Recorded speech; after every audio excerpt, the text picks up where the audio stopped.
Piece TV Bangla, মানবতা সমাধান। আল্লাহু আল্লাহু ইয়া রাব্বি ইয়া আল্লাহ, আল্লাহু ইয়া রাব্বি ইয়া আল্লাহ। লা ইলাহা ইল্লাল্লাহ, লা ইলাহা ইল্লাল্লাহ, লা ইলাহা ইল্লাল্লাহ, মুহাম্মাদুন রাসূলুল্লাহ, মুহাম্মাদুন রাসূলুল্লাহ, আরজু রিদাকা ইয়া। আসসালামু আলাইকুম রহমতুল্লাহি ওয়া বারাকাতুহু।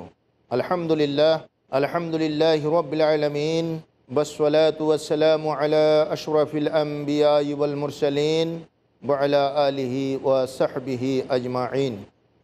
আম্মা বা'দু। পিস টিভি বাংলার দূরে এবং কাছে তথা পৃথিবীর বিভিন্ন অবস্থান থেকে যারা দূরদর্শনের সামনে আমাদের আয়োজন উপভোগের জন্য সমবেত হয়েছেন, তাদের সকলকেই জানাচ্ছি আন্তরিক শুভেচ্ছা ও সালাম। সুপ্রিয় দর্শক শ্রোতা, আমরা আকীদা এ বিষয়ের আলোকে পর্বভিত্তিক অনেকগুলো আলোচনা আপনাদের সামনে উপহার দিয়েছি। সেই একই ধারাবাহিকতায় বর্তমান আলোচনায় আমরা যে বিষয়টি উল্লেখ করছি তা হলো বিদআতের ভয়াবহ পরিণতির ব্যাপারে আমরা বেশ কয়েকটি উপস্থাপনা আপনাদের সামনে ইতিমধ্যেই রেখেছি। আজকে এই উপস্থাপনায় আমরা বোঝাতে চাইব উৎসটা কোথায় বেদাতের, এটা কোত্থেকে আবিষ্কৃত হয় বা কোত্থেকে এটা আসে। আসুন এই গুরুত্বপূর্ণ আলোচনায় যারা আজকে অংশগ্রহণ করেছেন তাদের সঙ্গে আপনাদের প্রথমেই পরিচয় করিয়ে দিই। এসেছেন শেখ আব্দুর রাজ্জাক বিন ইউসুফ, আসসালামু আলাইকুম রহমতুল্লাহ বারকাতুহু, এবং শেখ মুজাফফর বিন মহসিন, আসসালামু আলাইকুম রহমতুল্লাহি ওয়া বারাকাতুহু। ডক্টর হাফেজ ABM হিজবুল্লাহ, আসসালামু আলাইকুম রহমতুল্লাহি ওয়া বারাকাতুহু। সুপ্রিয় দর্শক শ্রোতা, তাহলে আসুন আমরা বেদাতের উৎসসমূহ জানার ব্যাপারে প্রথমেই শেখ মুজাফফর বিন মহসিন সাহেবের কাছে যাচ্ছি। আলহামদুলিল্লাহ ওয়াহদা ওয়াসসালাতু ওয়াসসালামু আলা মাল্লা নাবিয়্যা বাদা। ধন্যবাদ মাননীয় পরিচালককে। বেদাতের উৎস মূলত আমরা পবিত্র কোরআন এবং সহিহ হাদিস থেকে যা উপলব্ধি করি তা মূলত ফেরকাবন্দির কারণে বেদাতের উৎস তৈরি হয়েছে। ইসলাম এক ও অভিন্ন, এখানে কোনো বিভেদ নেই, অবিভাজ্য। কিন্তু দুঃখজনক হলেও সত্য যে ইসলামকে বিভিন্ন অংশে টুকরো টুকরো করে ফেলার কারণে এই বিভিন্ন ক্ষেত্রে বিভিন্ন দিক থেকে বেদাতের উৎপত্তি হয়েছে। আর রাসূল সাল্লাল্লাহু আলাইহি ওয়াসাল্লাম এটাকেই সবচেয়ে বেশি ভয়াবহ হিসাবে উল্লেখ করেছেন, দলে দলে বিভক্ত হওয়াকে। জি জি। এক হাদিসে রাসূল সাল্লাল্লাহু আলাইহি ওয়াসাল্লাম বলছেন, লা ইয়াতিয়ান্না আলা উম্মতি কামা আতা আলা বানি ইসরাঈল হাদওয়ান নাল বিনাল। রাসূলুল্লাহ সাল্লাল্লাহু আলাইহি ওয়াসাল্লাম এক হাদিসে এই বিষয়টাকে অত্যন্ত গুরুত্বের সাথে দেখতে চাইছেন। তিনি বলছেন যে আমার উম্মতের অবস্থাটা বানি ইসরাঈলের মতো হয়ে যাবে, একেবারে তাদের সব কাজে মিল থাকবে, যেমন জুতায় জুতায় মিল আছে। এমনকি তাদের মধ্যে যদি কোনো ব্যক্তি তার মায়ের সঙ্গে অপকর্ম করে, আমার উম্মতের মধ্যেও করবে। এত উদাহরণ থাকতে নবী মুহাম্মদ সাল্লাল্লাহু আলাইহি ওয়াসাল্লাম উদাহরণ পেশ করছেন, তারা বিভক্ত হয়েছিল 72 দলে, আমার উম্মত 73 দলে। এখানে আয়াতটা পেশ করা যায়, আল্লাহ বলেছেন, ইন্নাল্লাযীনা ফাররাকু দীনাহুম ওয়া কানু শিয়া লাস্তা মিনহুম ফি শাই। যারা দ্বীনকে টুকরো টুকরো করেছে এবং দলে দলে বিভক্ত হয়েছে, আপনি মুহাম্মদ সাল্লাল্লাহু আলাইহি ওয়াসাল্লাম তাদের অন্তর্ভুক্ত নন। যখনই মানুষ দ্বীনকে টুকরো টুকরো করবে, তখন এক একজন এক এক বা যার কাছে যেটা পছন্দ হবে সেটা তৈরি করে নিতে পারবে। এখান থেকে মূলত প্রথম বেদাতের উৎপত্তি। দ্বিতীয় আর একটি কারণ উল্লেখ করতে পারে, সেটা হলো অতিভক্তি, ভক্তিবাদ, অতি পরহেজগারিতা। আগেও আমরা উল্লেখ করেছি অন্য পর্বে যে অতিভক্তি যখনই কোনো ব্যক্তি প্রদর্শন করতে যাবে, তখনই এই ব্যক্তি শরীয়ত থেকে অন্যদিকে চলে যাবে। অথচ আনুগত্যের মাপকাঠি হলো অতটুকুই যতটুকু রসুল্লাহ সাল আলাইহি ওয়াসাল্লাম যেভাবে দেখিয়েছেন বলেছেন। এটাই মূলত কালেমা শাহাদাতের মূল অংশ। আমরা একটা অংশ বলি, ও আশহাদু আন্না মুহাম্মাদান আবদুহু ওয়া রাসূলুহু, আমরা সাক্ষ্য প্রদান করছি যে মুহাম্মদ সাল্লাল্লাহু আলাইহি ওয়াসাল্লাম আল্লাহর বান্দা এবং রাসূল। কিন্তু অতিভক্তির কারণে রাসূলুল্লাহ সাল্লাল্লাহু আলাইহি ওয়াসাল্লাম যেটা করেননি ওটাই করতে যাচ্ছে। এর অর্থটা আমরা মূলত বুঝিনি।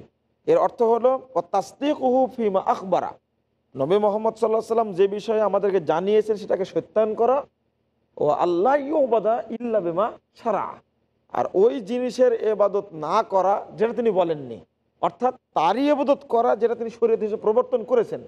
সেই ক্ষেত্রে দেখা যাচ্ছে যে শরীয়ত নির্দিষ্ট রুটে চলছে, রাস্তায় চলছে, অথচ তার উল্টা আর একটা রাস্তা তৈরি করছে, আরও বিধান তৈরি করছে, তখনই আমার বেদাতের সূচনাটা হচ্ছে।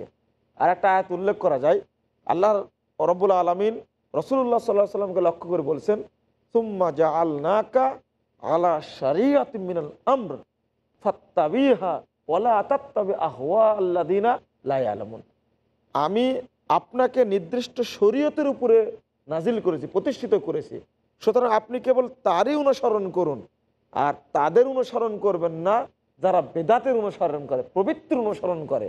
শরীয়ত ব্যতীত যে বিধান আছে সেটা হলো বেদাতি বিধান, সেটা হলো প্রবৃত্তির বিধান।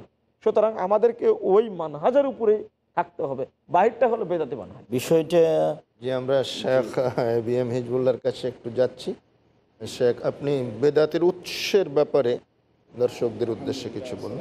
আমরা শরীয়তের মধ্যে যে নতুনত্ব সৃষ্টি হচ্ছে বা হয়েছে এর উৎস সম্পর্কে এতক্ষণ শুনেছি শেখ মুজাফর ভাইয়ের কাছ থেকে। আসলে যদি এটা কেউ মনে করে যে আমাদের শরীয়তের মধ্যে কিছু অপূর্ণতা আছে, তখনই সেখানে কিছু সৃষ্টির সুযোগ আসে। এবং যারা এগুলো করছে, আমি জানি না তাদের এই আকীদা আছে কিনা, পূর্ণতা মনে করেই করছে না অপূর্ণতা মনে করেই করছে, এটা তাদের ব্যাপার। কিন্তু আমাদের তাদের কার্যকলাপে আমাদের মনে হচ্ছে যে তারা মনে করছে যে এখানে এই জিনিসটা হলে বোধহয় ভালো হতো, এই জন্য সেটাই তারা এখানে জড়িয়ে দিচ্ছে। এখানে দেখেন যে একটা জিনিস আসছে যে বাড়াবাড়ি করা, অতিভক্তি, এবং এর সাথে বাড়াবাড়িটাও লাগাই দিতে পারে। অবশ্যই ঈসা আলাইহিস সালামকে আমরা এর জন্য উদাহরণ হিসেবে নিয়ে আসতে পারি। ঈসা আলাইহিস সালাম তো আল্লাহর বান্দা ছিলেন। ক্বালা ইন্নী আব্দুল্লাহ, আমি আব্দুল্লাহ, আমার পরিচয় হচ্ছে আমি আল্লাহর বান্দা। আতানিয়াল কিতাব, এরপরে অন্য। কিন্তু খ্রিস্টানরা কী করলো? মরিয়ম আলাইহিস সালাম এবং ঈসা আলাইহিস সালামের প্রতি অতি ভক্তি দেখাতে গিয়ে তারা বিভিন্ন ভাগে বিভক্ত হয়ে গেল। কেউ তাকে খোদার স্তরে নিয়ে গেল, লাকাদ কাফারাল্লাযীনা ক্বালু ইন্নাল্লাহা হুয়াল মাসীহু ইবনু মারইয়াম, আল্লাহ পাক সেটা ঘোষণা করছেন যে তারা কী করবে। আবার কেউ বললো যে ইন্নাল্লাহা সালিসু সালাসা, না, তিনি হুয়াল মাসীহু ইবনু মারইয়াম না, তবে তিনজনের একজন। তারপর কেউ বলতেছে না, তিনি অন্য কিছু, বা এভাবে তৃত্ববাদের তারা সৃষ্টি করলো। এগুলো আসলো কোত্থেকে? এগুলো আসলো যে তার প্রতি তাদের বাড়াবাড়িটা বেশি ছিল, এই জন্যই তারা এভাবে দ্বিধা বিভক্ত হয়ে গেল।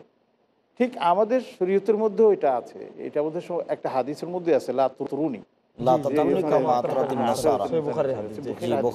সেখানের মধ্যে এই কথাটা আল্লাহ রাসূল আমাদেরকে সতর্ক করে দিয়েছেন যে পড়ো, আমাকে নিয়ে বাড়াবাড়ি করো না। যেমন ঈসা আলাইহিস সালামকে নিয়ে ইহুদি এবং খ্রিস্টানরা তাদের নবীদেরকে নিয়ে বাড়াবাড়ি করেছে। এই রাসূলুল্লাহ সাল্লাল্লাহু আলাইহি ওয়াসাল্লামের জাত মুবারককে সামনে রেখে বাড়াবাড়িটাও বেদাত উৎপত্তির অন্যতম একটা কারণ। যে কেউ নবীজিকে মহাব্বত করতে করতে ওই আহমদ থেকে আহাদ বানিয়ে ফেলেছে। এগুলি হচ্ছে একটা বড় মারাত্মক ব্যাপার, যে ওই শিরকে পতিত হচ্ছে। বেদাত তো বেদাত, তার বেদাতের বাইরে গিয়ে শিরকে, বেদাত হচ্ছে শিরকের গেট, প্রবেশদ্বার। জি, এবং সেখানে এই অতিভক্তির কারণে যেগুলো আমরা আগে কোনো সময় শুনিনি, এখন শুনতেছি। যেমন এটা আসবে হয়তো পর্বে, যে মিলাদ আমরা পড়তেছি। মিলাদ আসলো কোত্থেকে?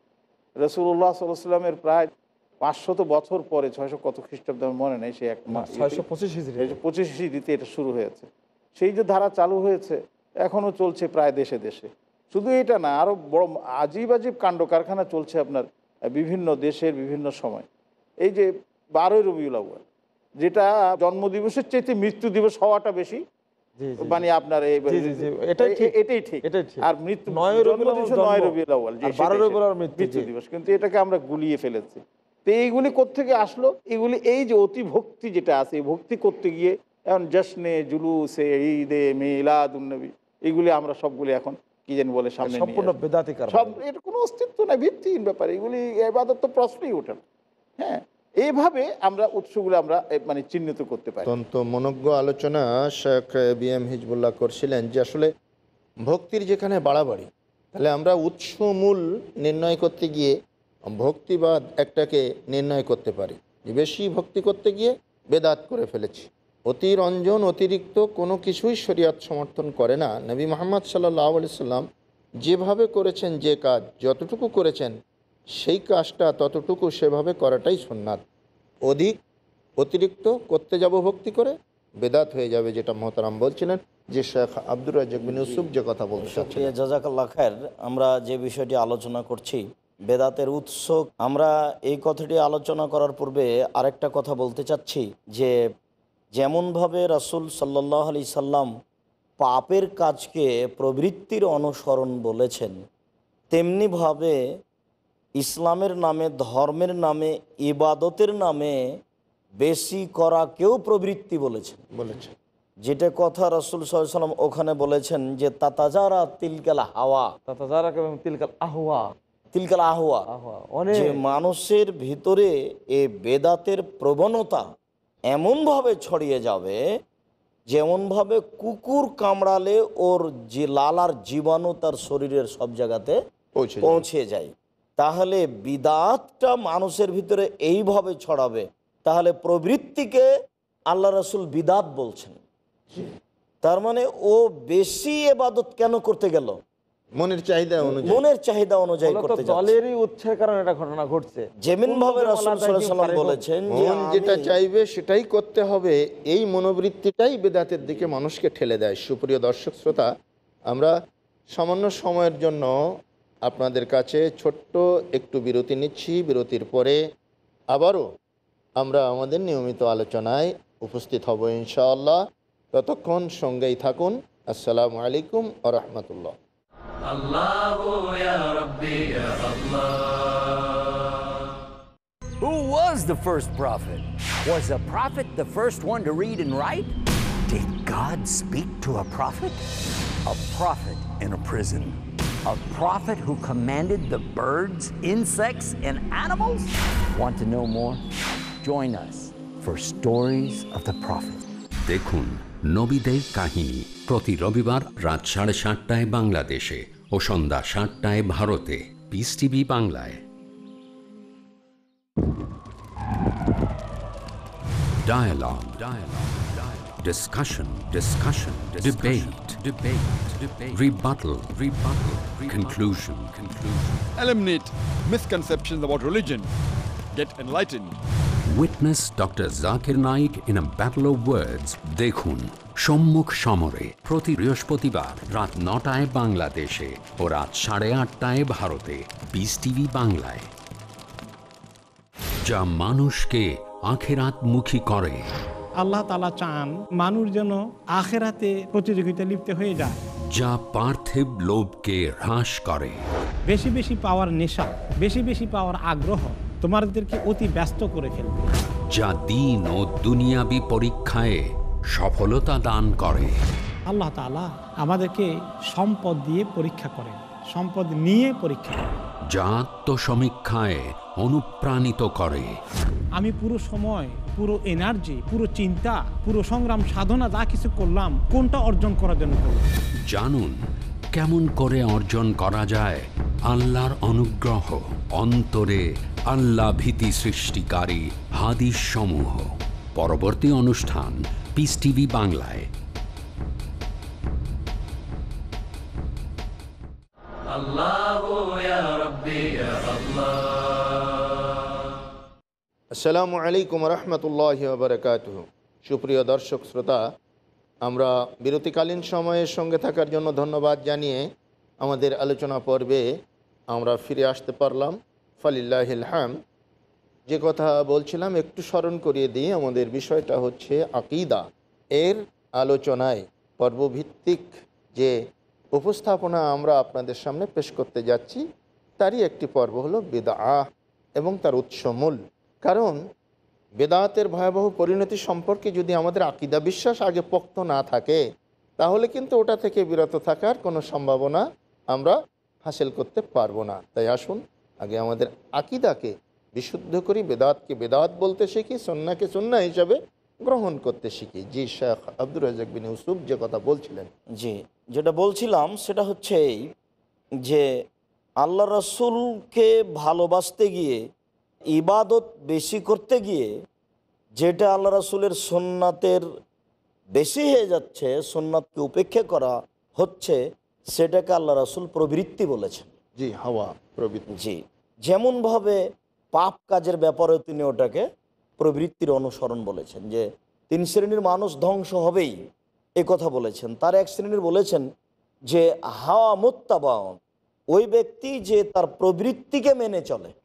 জি, তো সেখানে রাসূল সাল্লাল্লাহু আলাইহি ওয়াসাল্লাম পাপের ব্যাপারে বলেছেন। তার মনটা চাচ্ছে আপনার টাকনোর নিচে প্যান্টটা পরা, পায়জামা পরা, নারী চাচ্ছে, তার মনটা চাচ্ছে নগ্ন হয়ে চলা, ওইগুলোকে প্রবৃত্তির অনুসরণ করে আল্লাহ রসুল ধ্বংসের কথা বলেছেন। ঠিক যেমনভাবে আল্লাহ রসুল বলেছেন হজেবাতের নার বিশাহওয়াত, জাহান্নামকে ঘেরা আছে প্রবৃত্তি দ্বারা। ঠিক তেমনই এই কথাটা আল্লাহ রসুল বলছেন যে ইন্নামা আখশা আলাইকুম, আমি তোমাদের উপরে ভয় করছি শাহওয়াতিল গাইয়ে, ভ্রষ্টতার প্রবৃত্তি। ভ্রষ্টতার প্রবৃত্তি কথাটা বলার পরে তিনি 3টা কথা বললেন। প্রথমে বললেন যে তোমাদের উপার্জনের ব্যাপারে, অফি ফরুজেকুম, তোমাদের অশ্লীল কাজে জড়িয়ে পড়ার ব্যাপারে। তোমরা উপার্জনের ব্যাপারে প্রবৃত্তির অনুসরণ করবে, অশ্লীল কাজে জড়িয়ে পড়ার ব্যাপারে প্রবৃত্তির অনুসরণ করবে। এরপর আল্লাহ রাসূল বলছেন ওয়াশাওয়াতিল বিদা, আবার এটা উল্লেখ করে বললেন যে তোমরা বেদাতের ব্যাপারে প্রবৃত্তির অনুসরণ করবে। তাহলে বিদাতের ব্যাপারে প্রবৃত্তির অনুসরণ করা কি? আমার মন চাচ্ছে যে আমি একটু বেশি বেশি করে সালাত আদায় করি আল্লাহকে সন্তুষ্ট করার জন্য। আমার মন চাচ্ছে যে আমি 1,00,000 বার দোয়া ইউনুস পড়ি আল্লাহকে সন্তুষ্ট করার জন্য। এইরকম এবাদতের নামে যখন আল্লাহ রাসূলের সুন্নাতকে উপেক্ষা করা হবে, তখনই সেটা হবে প্রবৃত্তির অনুসরণ করা, আর তখনই হবে সেটা বিদাত। অত্র বিবরণগুলিতে বোঝা যাচ্ছে যে বিদাতের উৎস মূলত এবাদতের নামে মানুষের ভালোবাসা, আল্লাহকে সন্তুষ্ট করার নামে মানুষের অতিরিক্ত এবাদত, যেটাকে বলা হয়েছে যে বিদাত আল্লাহকে সন্তুষ্ট করার জন্য এমন কিছু করবে যেটা পূর্বে ছিল না। দেখেন একটা মজার ব্যাপার আছে এখানে। যে শেখ আপনার কাছে আসছি এই হাওয়ার কথাটাই আমি একটু বলতে চাচ্ছিলাম যে মানুষকে হাওয়ার অনুসারী না হয়ে বরং হাওয়াকে রাসূলের আনিত বিধানের অনুসারী করতে বলা হয়েছে, যেটা যে হাত্তা ইয়াকুনা হাওয়াউ তাবআল লিমা জিতু। আমরা এখানে একটু জনাব একটু যে আমরা একটা পর্বে একটা হাদিস পেশ করেছি, তাতে একজন সাহাবী বলেছিলেন রাদিয়াল্লাহু তাআলা আনহু যে আমি সারা রাত সালাত আদায় করব। এটাই ছিল তার একটা মনের খেয়াল, এর নাম প্রবৃত্তি, সে ভালোটাই চাচ্ছে। আরেকজন বলেছিলেন আমি প্রতিদিন সিয়াম পালন করব। তাহলে এটাই হলো তার প্রবৃত্তি, সে একটা ইচ্ছা মতো ইবাদত করতে চায়। আরেকজন বলেছিলেন যে আমি বিবাহ করব না, তাহলে আমার বেশি ইবাদতের একটা সুযোগ খুলে যাবে। 3 জনের উদ্দেশ্যই ভালো ছিল, কিন্তু 3 জনের উদ্দেশ্যই হচ্ছে রাসূলের সুন্নাতকে উপেক্ষা করে চলার প্রবৃত্তি, জি, যাকে রাসূল সাল্লাল্লাহু আলাইহি ওয়াসাল্লাম কঠিনভাবে নাকচ করেছেন। জি শেখ, আমি যেটা বলতে চাচ্ছিলাম সেটা হচ্ছে যে এই প্রবৃত্তির অনুসরণ, আমরা কোরআনে পাকে যদি তাকাই তাহলে আমরা দেখতে পাই আল্লাহ প্রবৃত্তিকেও একটা ইলাহ হিসাবে গণ্য করেছেন। আফারাআইতা মান ইত্তাখাযা ইলাহাহু হাওয়া, বলতে পারেন তাদের কথা যারা নিজের প্রবৃত্তিকে ইলাহ বানিয়ে নিয়েছে। ইলাহ বানিয়ে নিয়েছে। তো এখন দেখা যায় এই যে আমরা বেদাতের কথাগুলো বললাম, বেদাতের যে এগুলি বলছি, উৎস বলছি, এই বেদাতের উৎসর মধ্যে প্রচণ্ড রকমের একটা উৎস হচ্ছে এই হাওয়া, প্রবৃত্তি। হাওয়া, জি, নিজের মন মতো, মন মানসিকতা অনুযায়ী যা চাই শরীয়তের মুওয়াফিক হলো না মুখালিফ হলো, এতে তার কিছু চিন্তা করে না। একটা জিনিস পেলাম আর একটু বাড়িয়ে দিলাম অথবা বাড়িয়ে দিলাম অথবা সেটা সংযোজন করলাম।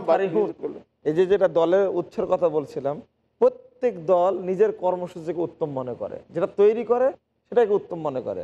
আর একটা যেটা অতিভক্তির কথা এখানে উল্লেখ করা যায়, ভালোবাসার একটা মাপকাঠি থাকতে হবে অবশ্যই। যদি মাপকাঠিহীন হয়ে যায় যদি আমরা বলি যে রাসূল সাল্লাল্লাহু আলাইহি ওয়াসাল্লাম বলেছেন লা ইউমিনু আহাদুকুম হাত্তা কুনা আহাব্বা ইলাইহি মিন ওয়ালিদিহি ওয়া ওয়ালিদিহি ওয়ান নাস আজমাইন, ওই ব্যক্তি মুমিন হতে পারবে না যে ব্যক্তির নিকটে আমি তার পিতামাতা, তার ছেলে সন্তান, তার জীবন বা পৃথিবীর সকল মানুষের চেয়ে উত্তম না হব। এই ভালোবাসা বলতে কি যখন আশহাদু আন্না মুহাম্মদ রাসূলুল্লাহ, যখন রাসূলের নাম শুনবো তখন কি 2 আঙ্গুলে চুমু দেওয়া? নাউজুবিল্লাহ, এটা তো অর্থ না। আর 2 আঙ্গুল রাসূলের নাম শুনে 2 আঙ্গুল দ্বারা চোখ নগড়ানো, তা তো না।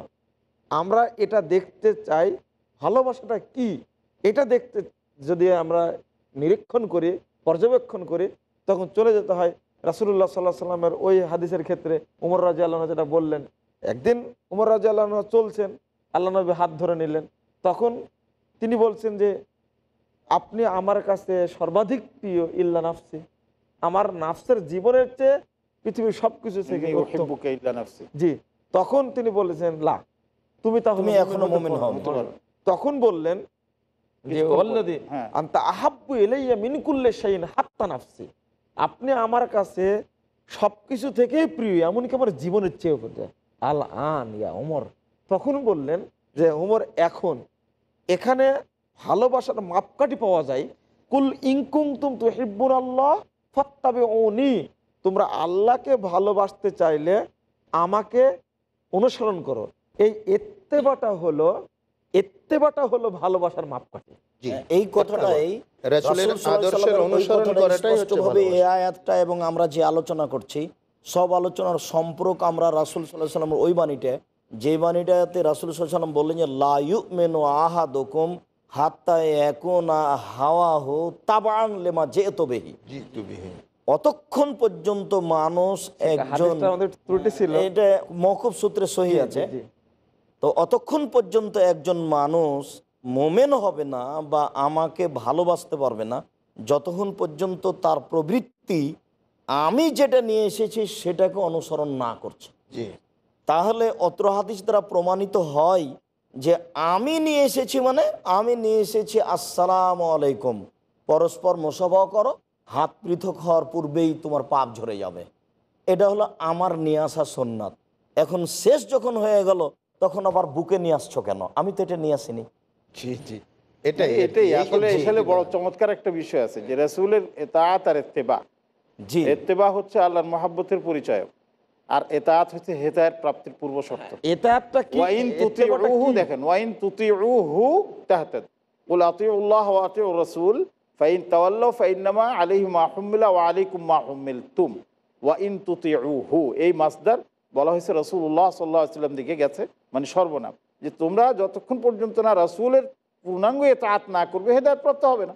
তার তোমরা যদি তার অনুসরণ করো তাহলে তোমরা হেদায়েত প্রাপ্ত হবে। অনুসরণ বলতে কি বোঝায়? ইত্তেবা বলতে কি বোঝায়? সেটাই আসলে রাসূল সাল্লাল্লাহু আলাইহি ওয়াসাল্লাম যেভাবে, যে পদ্ধতিতে, যে সেক্টরে যেভাবে চলেছেন ওইভাবে চলাটা হলো অনুসরণ, মানে ইত্তেবা। পদাঙ্ক অনুসরণকে বলা হয়েছে, যেখানে আমি আরেকজনের অনুসরণ করছি, মানে তিনি যেখানে পা দিয়েছেন ওখানে পা দেওয়া, আর যেখানে তিনি বসেছেন সেখানে বসা, অর্থাৎ যে ইবাদত তিনি যেভাবে করেছেন এইভাবে করার নাম হলো ইত্তেবা। কিন্তু এখন যেটা বুঝছি যে রাসূল সাল্লাল্লাহু আলাইহি ওয়াসাল্লামের নাম শুনলে তখন চুম্বন করা, আল্লাহ নবীর নাম বলে শরীর খামছানো, বারবার নবীর নাম জপে মহব্বতটা ভিতরে সৃষ্টি করা, এটা তো মহব্বত না, এটা নবীর ইত্তেবা না। অর্থাৎ ভালোবাসার মাপকাঠি হলো ইত্তেবা, কিন্তু এই ইত্তেবাটা আমরা বুঝতে পারছি না। অনুসরণ অতক্ষণ পর্যন্ত ইত্তেবা বা অনুসরণ হবে না যতক্ষণ পর্যন্ত তার কর্মটা হুবহু রাসূলের কর্মের সাথে তার কাইফিয়তের সাথে মিল না খাচ্ছে। যখন তার কর্মের সাথে, তার কাইফিয়তের সাথে, তার পদ্ধতির সাথে মিল খাবে তখনই সেটা হবে ইত্তেবা বা অনুসরণ। আর যদি মিল না খায় তখন সেটা হবে প্রবৃত্তির অনুসরণ। জি, অত্যন্ত মনোজ্ঞ আলোচনা আমাদের আলোচক মণ্ডলী রাখছিলেন। শুধু দর্শক শ্রোতা, যার থেকে আমরা স্পষ্ট প্রমাণ পাই যে মন যা চাইবে সেভাবেই আমি করব, এটার নাম ইবাদত নয়। আমার ভক্তি শ্রদ্ধা সাহাবায়ে কেরাম রিদওয়ানুল্লাহ আলাইহিম আজমাইন যেভাবে রাসূলের জন্য তারা সংরক্ষণ করেছেন বা প্রদর্শন করেছেন, আমি তার চাইতে একটু বেশি করব। নবীর নাম শুনে চুমু খেতে শুরু করে দিলাম বুড়ো আঙ্গুলের মাথায়, মুসাফা করার পরে বুকে হাত ঠেকিয়ে আমি একটু বেশি ভক্তি শ্রদ্ধা দেখাতে চাইলাম। এই যে বেশি করতে যাওয়ার মনোবৃত্তিটাই মানুষকে বেদাতের ভিতরে নিমজ্জিত করে দিয়েছে, আমরা আজকের এই আলোচনা থেকে উপলব্ধি করতে পারি। এবং তার যে উৎসগিরি বেদাতের, সেটা ওই ভক্তিবাদ, সেটা ওই হাওয়া বা প্রবৃত্তির অনুসরণ। আসুন এগুলা থেকে আমরা পরহেজ করি, তবেই আমাদের আমলি জিন্দেগি বেদাত ও শিরক থেকে মুক্ত হবে এবং এর বিনিময় আল্লাহ সুবহানাহু তাআলার কাছে আমাদের পুরস্কার নিশ্চিত হবে ইনশাআল্লাহ। সে আশাবাদ ব্যক্ত করেই আমরা আজকের এ পর্বের এখানেই পরিসমাপ্তি টানছি। সুবহানাকাল্লাহুম্মা ওয়া বিহামদিকা আশহাদু আল্লা ইলাহা ইল্লা আনতা আস্তাগফিরুকা ওয়া আতুবু ইলাইক। আসসালামু আলাইকুম ওয়া রাহমাতুল্লাহ। আল্লাহু আল্লাহু ইয়া রাব্বি ইয়া আল্লাহ, আল্লাহু ইয়া রাব্বি ইয়া আল্লাহ। লা ইলাহা ইল্লাল্লাহ, লা ইলাহা ইল্লাল্লাহ, লা ইলাহা ইল্লাল্লাহ, মুহাম্মাদুন রাসূলুল্লাহ, মুহাম্মাদুন রাসূলুল্লাহ। أرجو رضاك يا الله، أنت الرحيم يا الله، هبني عطاك يا الله، أنت الكريم منك العطاء يا الله، أنت العظيم يا الله، فيك الرجاء يا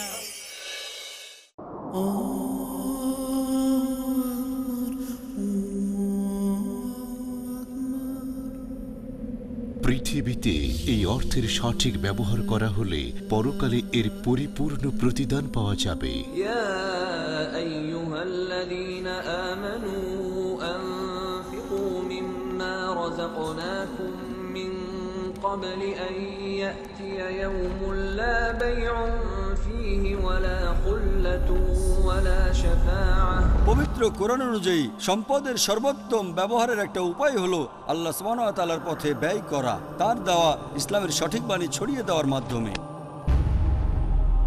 পিস টিভি হলো একটা অলাভজনক ইসলামিক স্যাটেলাইট টেলিভিশন চ্যানেল, যার মূল লক্ষ্য ও উদ্দেশ্য হলো ইসলামের বাণী ছড়িয়ে দেওয়া, ইসলামের সঠিক উপস্থাপনা করা, বিনিয়োগের অত্যন্ত উত্তম ক্ষেত্র আর সম্পদকে পবিত্র করার একটা সোনালী সুযোগ, যা সন্তুষ্ট করবে আল্লাহ সুবহানাহু ওয়া তাআলা। পিস টিভির সাথে থাকুন। আপনার জাকাত ও দানের অর্থ পাঠাতে পারেন IRFI Al Ryan Bank 47 Calthorpe Road, Birmingham, UK.